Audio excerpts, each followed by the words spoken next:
From VOA Learning English, this is the Education Report.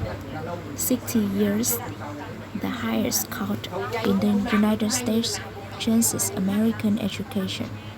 On May 17, 1954, all 9 judges of the Supreme Court ruled against resource separation in public schools. The court said such segregation in schools violates the United States Constitution. At that time, many school systems had separate schools for white students and black students.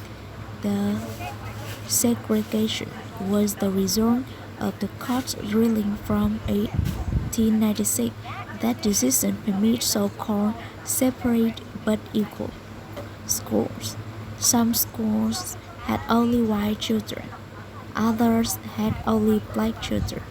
Then, about 60 years later, the case Brown versus the Board of Education came from a Supreme Court. It involved 5 separate legal actions, but it centers on an African American child in Kansas. Linda Brown lived just a short distance from a school, but she was forced to travel across town to a black school because the students near her permit only white students.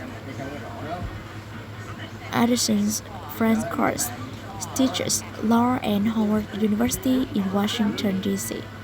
He says the case ended official racial separation in U.S. schools, but he also criticized the ruling. He says it should have set a time by which segregation had to end.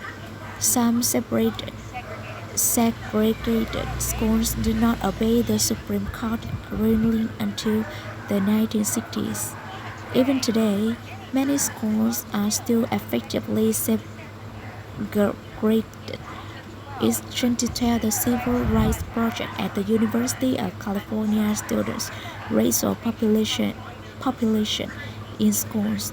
The study showed that many schools are less racially mixed than 40 years ago.